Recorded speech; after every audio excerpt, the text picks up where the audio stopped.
E se o meu povo que se chama pelo meu nome se humilhar e orar e buscar a minha face, se converter dos seus maus caminhos, então eu ouvirei dos céus e perdoarei os seus pecados e sararei a sua terra.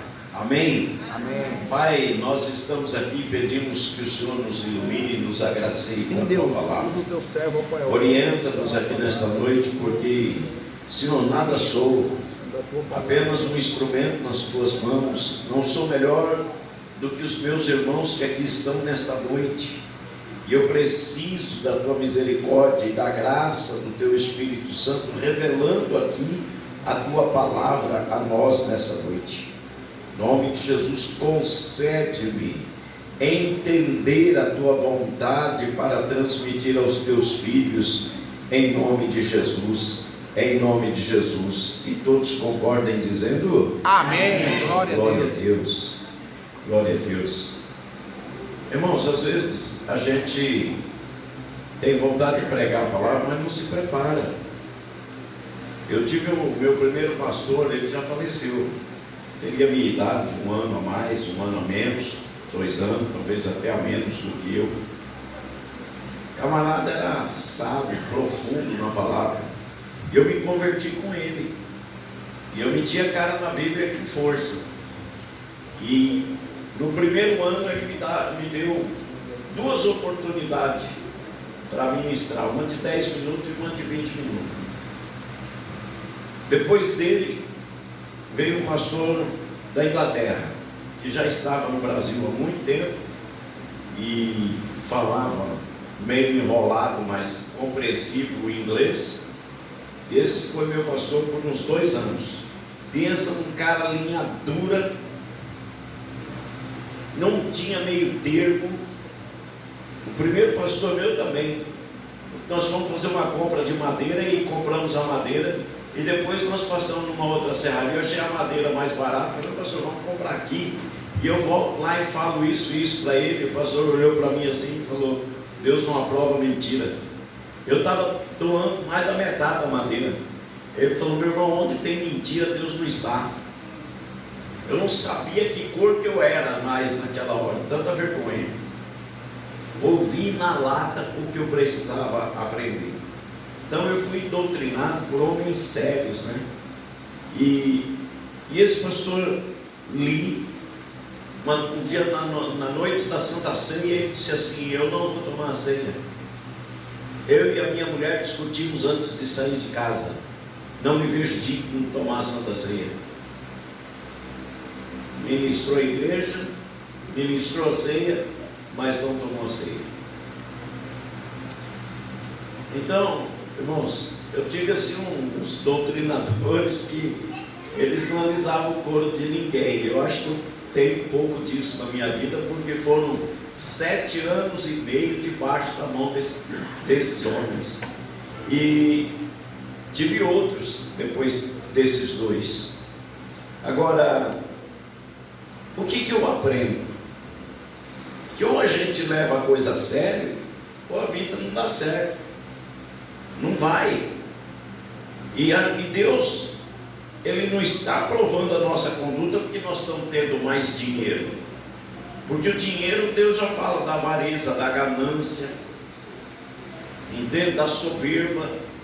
Então não é porque Deus está me dando mais dinheiro que Ele está aprovando a minha conduta perante Ele. O rei Beltsassar, ele estava dando uma festa para 1000 dos seus governadores, prefeitos e ministros, e a mais alta cúpula do reinado da Babilônia. 1000 pessoas dentro do salão de festa do homem, se alegrando. Quando então a honra e a glória de Beltsassar, filho de Nabucodonosor, era tão grande, que ele disse assim para os seus criados, tragam as taças que meu pai Nabucodonosor trouxe do templo de Jerusalém. Imagina o que eram as taças de ouro do templo de Jerusalém. Deveria ser o negócio mais fino do mundo, porque Já o reinado da Babilônia era um negócio, o esplendor da glória de Nabucodonosor foi tão grande, que ele se envaideceu de tal maneira que ele disse: esta é a Babilônia que eu construí. Deus falou: não, eu levantei você, agora você vai comer grama. Nabucodonosor passa 7 anos no pasto, comendo capim, tomando orvalho sobre ele. A Bíblia diz que suas unhas cresceram, ele estava, vamos dizer assim, em forma de um bicho. Quando um dia ele levantou os olhos ao céu, se arrependeu, pediu perdão a Deus, depois de 7 anos, e Deus restaurou Nabucodonosor no reinado de novo, trouxe ele para o palácio. Eu fico olhando para essas coisas, irmãos, e fico sempre muito apreensivo com relação à minha vida e à minha salvação. Eu tenho certeza da minha salvação e por isso eu não vacilo. Eu ensino vocês para que vocês não se percam. O inferno não é o nosso lugar. Nenhum de nós que estamos aqui nessa noite fomos escolhidos para ir ao inferno. Todos nós fomos chamados para ir ao céu, e nós precisamos ser lavados no sangue de Jesus. E essa limpeza é feita pela palavra. É ela que vai trabalhando em nós, arrancando de nós aquilo que não é de Deus e formando o nosso caráter cristão. Isso é amadurecimento. A pessoa vai mudando através do conhecimento da palavra. Aleluia. Por isso que eu digo aqui para vocês que eu não sou fiscal da vida de ninguém e não sou polícia. Meu dever é instruir. O seu, se quiser, é viver a instrução, é estudar a palavra para conhecer a palavra. E eu estudei a palavra e assim, muito nos primeiros anos, e só tive 2 oportunidades com o meu pastor primeiro, e com o segundo pastor, foram quase 2 anos com ele, eu tive uma oportunidade de 20 minutos.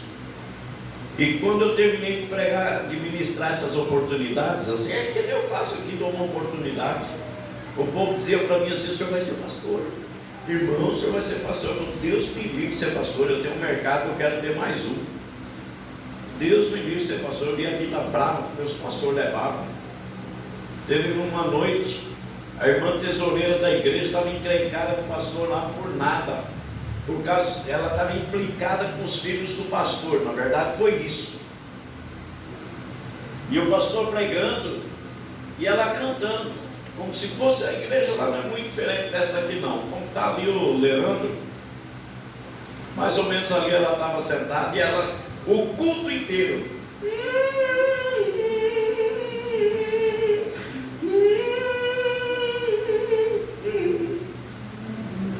você vai vendo.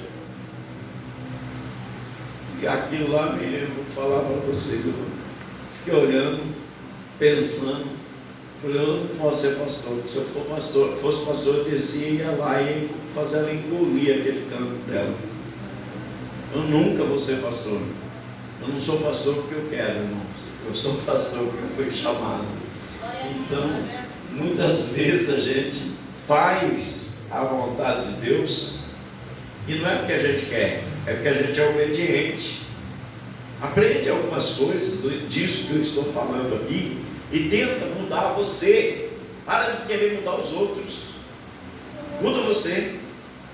Seja mais aplicado na sua vida de relacionamento com Deus. Tenha uma vida de intimidade com Deus. Amém. Amém. Pastor, você já esqueceu da Bíblia? Não, calma aí, prepara o lombo. O rei está aquecido agora. O título da minha Bíblia, no capítulo 7, no versículo 11, diz: Deus aparece a Salomão pela segunda vez e lhe faz promessa. Olha só que coisa maravilhosa. Deus apareceu para Salomão pela segunda vez. Não sei depois, nunca me atentei a pesquisar quantas vezes mais Deus apareceu, ou se essa foi a última. Mas esta é a segunda vez que Deus se manifesta a Salomão e faz promessas a Salomão. E aí você deve estar pensando: poxa, pastor, Deus poderia aparecer para mim também. E aí eu vou dizer para você, então sai para fora, entra de novo e aceita Jesus outra vez. Porque Deus apareceu para mim o dia que eu aceitei Jesus na minha vida. Aleluia. E o Espírito de Deus entrou em mim o dia que eu aceitei Jesus. O dia que você aceitou Jesus, Deus apareceu na sua vida. Pastor, que jeito se eu não vi Deus? Através da palavra dele. A pregação da palavra dele entrou em você, mudou o seu coração, fez com que você o aceitasse, o recebesse como teu Salvador. E agora ele habita com você através do Espírito Santo. E Deus, quando aparece a Salomão, ele vai fazer promessas a Salomão. E aí você pensa assim, mas e comigo, pastor? Você pode ver que eu falo da Bíblia lá, mas eu trago a Bíblia para cá para você. Que não adianta eu ficar contando história de 2, 3 mil anos passados. Você tem que entender a Bíblia hoje. Hoje, quando você começa a ler a Bíblia, começa a grifar, você vai encontrar mais de 8.200 promessas feitas a nós. Aí você pega 8.200 promessas, matemática. Divide aí por 30 dias, divide por 24 horas, divide por... Você vai ter a cada 1 minuto 3 promessas. Só se eu errei na conta, que eu já fiz há muito tempo atrás. Mas você tem a cada minuto da tua vida, você tem 3 promessas de Deus. E agora? O que acontece comigo? O que acontece com você? Então essa noite da campanha é o clamor pela presença de Deus, porque a presença de Deus estava com Salomão. Vamos ler o versículo 11, todos juntos, 1, 2 e já? Assim Salomão acabou a casa do Senhor e a casa do rei, e tudo quanto Salomão tentou fazer na casa do Senhor e na sua casa, prosperamente o efetuou. Vamos entender a palavra de Deus? Salomão, ele tem uma vida de relacionamento com Deus. Ele é escolhido de Deus para governar Israel. Deus escolheu você para ser cabeça. Deuteronômio 28. Deus escolheu você para andar em vitória. Deus escolheu você para ser um vencedor. Salomão é o camarada que Deus escolhe para reinar sobre Israel. E agora Deus diz para Salomão nesse momento de oração, capítulo 7 é isso. A gente pode até pedir, Senhor, eu quero, manifesta a tua glória aqui. Shekinah significa glória, fogo e a glória de Deus. Manifesta, Senhor, a tua glória aqui. Mas eu vou dizer uma coisa para você: se Deus manifestar a glória dele aqui sobre alguém, a pessoa vai ficar incendiada, cheia do Espírito, embriagada, vai pular, vai urrar, vai rolar pelo chão, porque a hora que ele sentir a graça de Deus, vai ter uma manifestação diferente nele. Não tem como a pessoa sentir a presença de Deus e ficar igual Marcos Feliciano estava dizendo esse dia numa pregação dele, com esse olho de sapo e essa língua de sapo e esse olho de cobra. Não tem como a pessoa sentir a presença de Deus e ficar ali. Então nós não estamos nem preparados para que o Shekinah de Deus se manifeste. Sabe por quê? Que é capaz da gente olhar e falar: será que aquilo lá não era demônio, não? Será que aquilo era Deus mesmo? Nossa, você viu?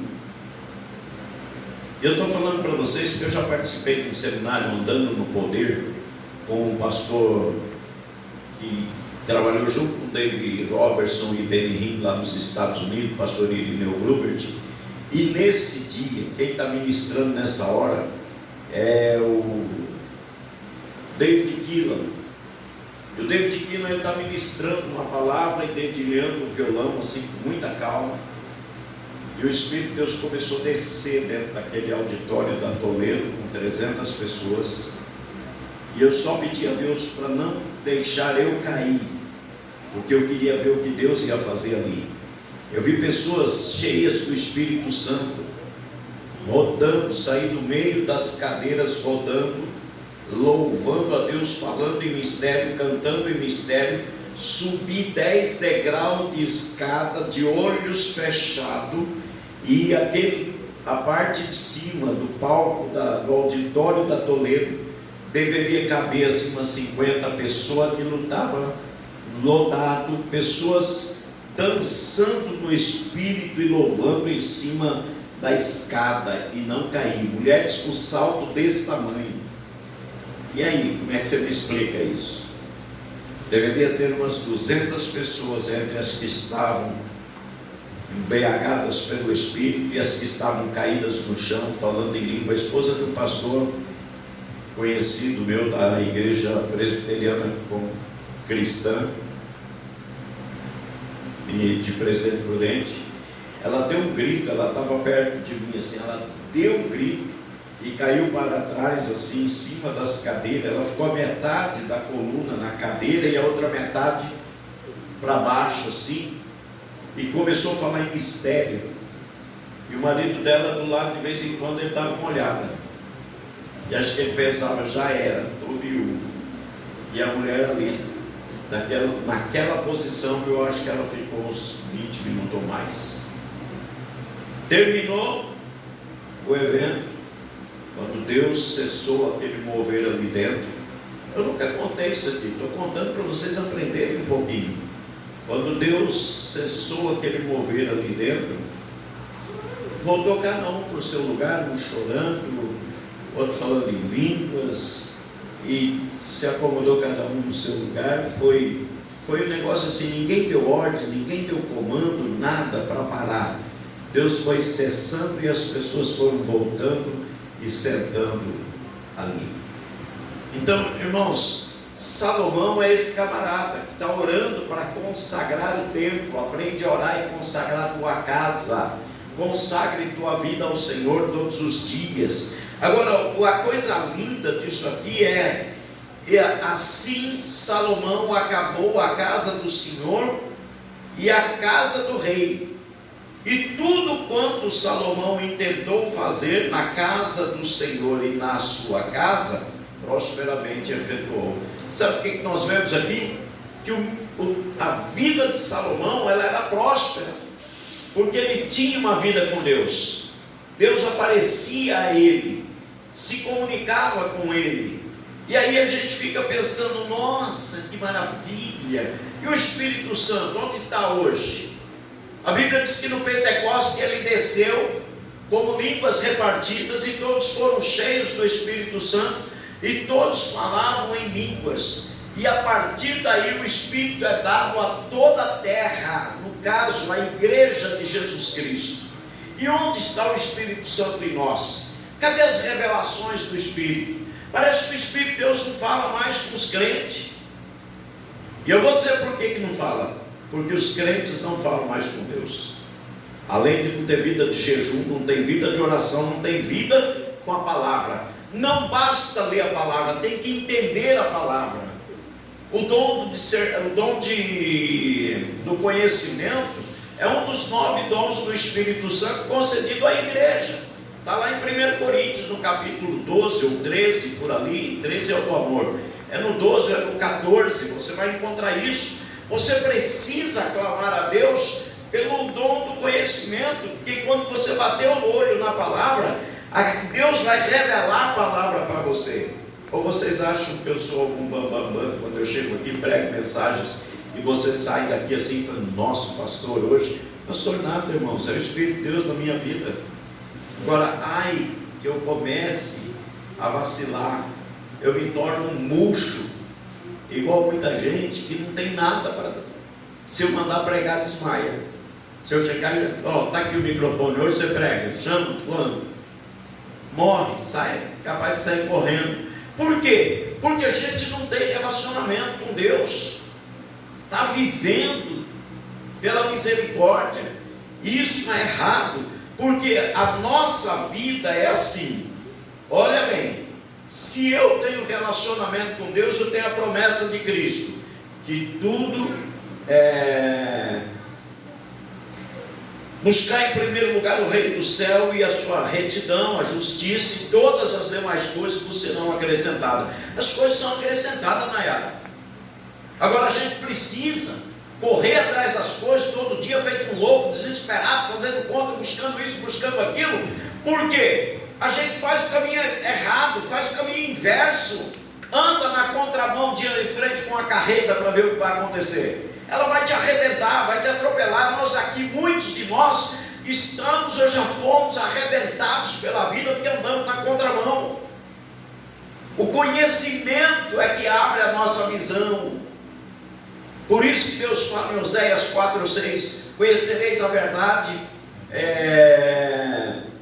Em Oséias 4:6 ele diz: o meu povo é destruído porque lhe falta conhecimento. E o versículo continua por aí afora. Agora, ser destruído por falta de conhecimento, pensa o sofrimento, a carga, a aflição, a angústia, o desgosto, a tristeza, que muitas vezes você vai carregando no seu dia a dia. Por quê? Porque te falta conhecimento.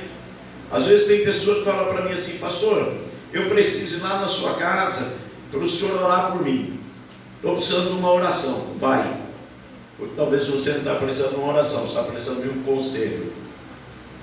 Que tem gente, irmão, você pode orar por ele todo dia que a vida dele não muda, mas quando você dá um conselho e ele crê naquilo que você passou para ele, pega aquela direção e caminha nela, as coisas andam para frente. E eu tenho visto isso aqui nessa igreja. Amém. Pessoas que chegam aqui, começam a me pedir orientação, seguem as instruções, a vida deles cresce, se prospera. Cadê a irmã Cleusa? Está ali, ó. Quando cheguei aqui, o sonho dela era morar numa casa de laje.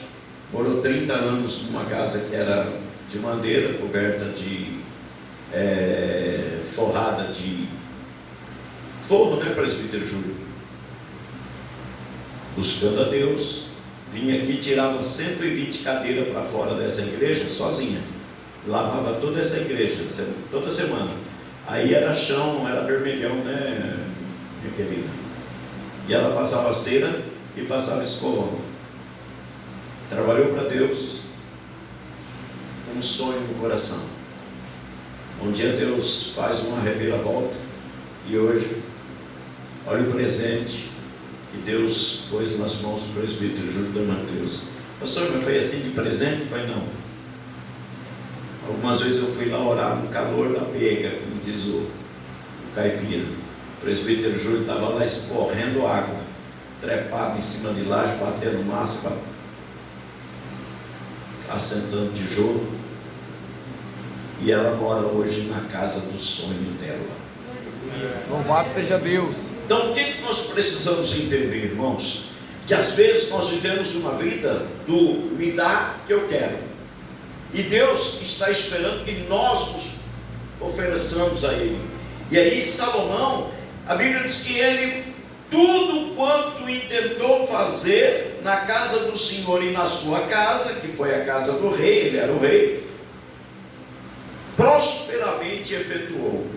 Preste atenção, eu não estou dizendo que você não é próspero, e não estou dizendo que você é próspero porque você comprou alguma coisa ou tem alguma coisa, porque isso aí, eu não vou falar um nome, eu vou falar um nome, temos aqui, ó. Você vai ali no dono da instaladora real, pelas coisas. Eu não sou melhor do que alguém que tem uma bicicleta porque eu tenho um Civic, porque Deus não anda dentro daquela lata, Deus anda aqui. E se o Espírito Santo de Deus se retirar daqui, nem vocês me querem mais aqui.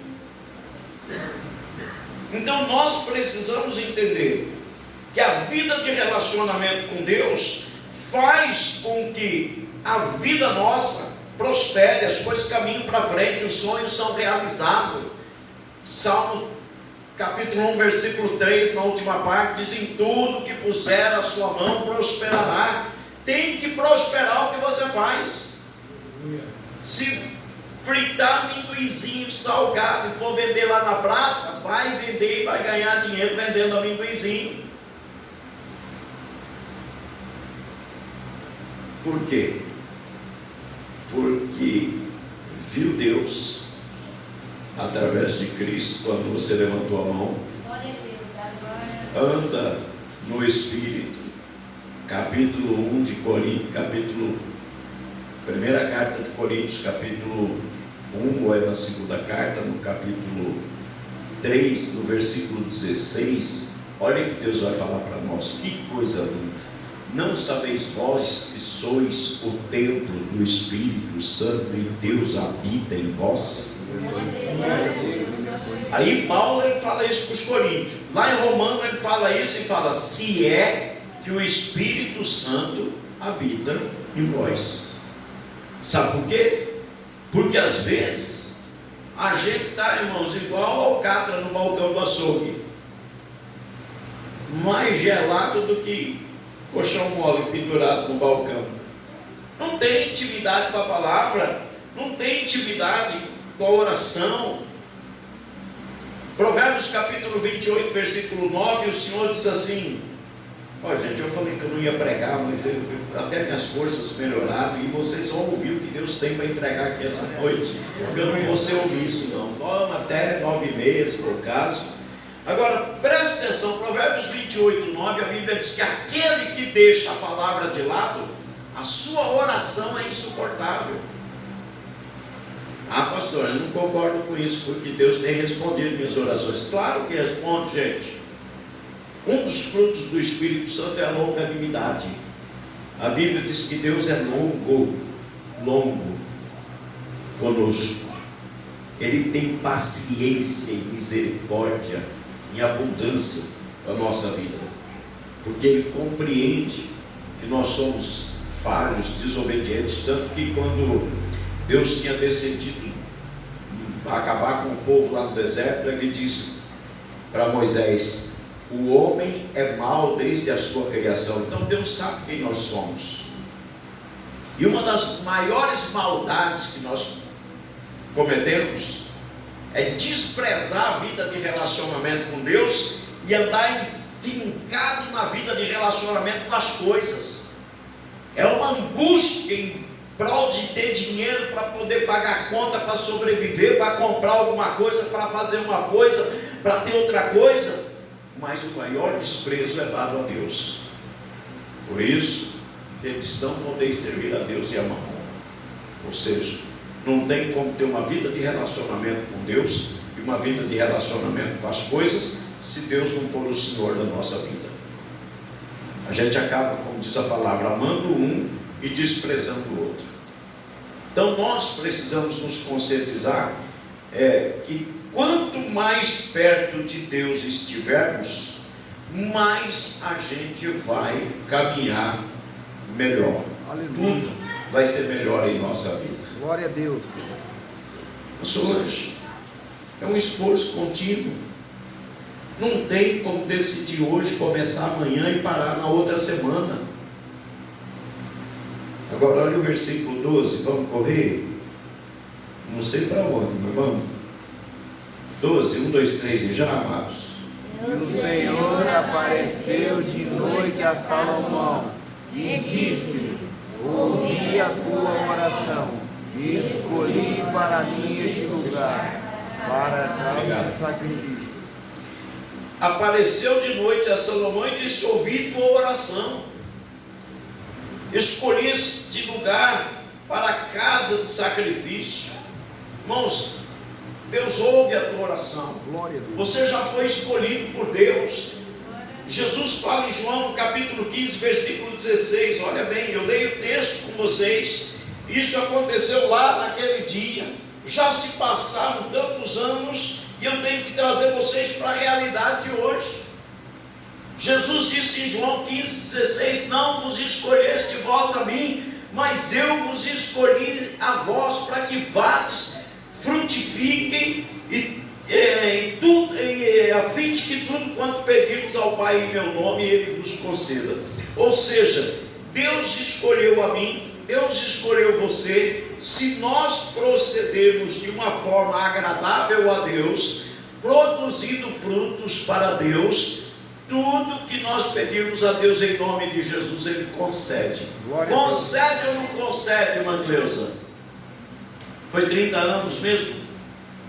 Foi a senhora que disse isso para mim. Vocês estão entendendo? Então Deus quer fazer em nossa vida. Mas o clamor essa noite é pela presença de Deus. Domingo, clamor domingo, foi para que Deus nos desse um coração puro e um espírito equilibrado, quieto, um espírito inabalável. Você viu aquela pessoa que se abala por qualquer coisinha, já fica brava, tira para todo lado e faz um fuzuê? Precisa clamar. Foi o tema de domingo. Clamor por um espírito, por um coração puro. Coração puro é um coração puro. Ó, isso aqui é água pura. Se eu botar leite aqui, não está pura mais. Então, o coração puro, ele é um coração voltado inteiramente para Deus. E esse é o Salomão. Mas o Salomão tinha defeito, pastor. Tinha, desobedeceu a Deus. Não era para multiplicar mulheres. Deus falou, o cara teve 300 mulheres, mais 700 amantes. Ainda arrumou filhas dos reis que eram pagãos, que era proibido. O cara fez um monte de burrada, mesmo tendo o Senhor aparecido para ele. Olha o que é o ser humano.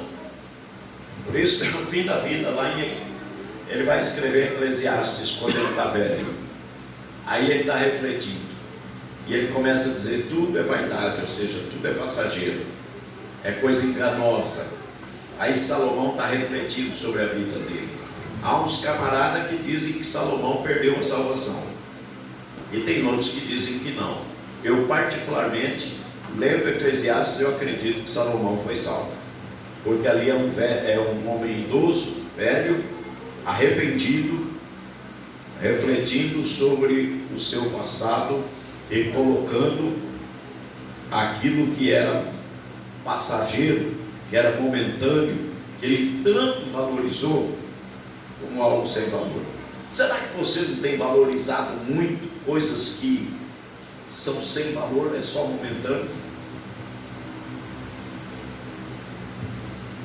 Eu estou falando de você valorizar o seu marido, não, que Efésios capítulo 5 manda valorizar sim, respeitar. A mulher respeita o marido, e o marido ama a mulher. Não é de relacionamento que eu estou falando. Ouve tua oração, clame pela presença de Deus. Fala, Deus, eu quero dar a minha vida para o Senhor, e eu quero que o Senhor encha-me com o teu Espírito. Porque às vezes, irmão, nós somos assim. Nós queremos ser cheios de Deus. Nós queremos, Deus nos encha.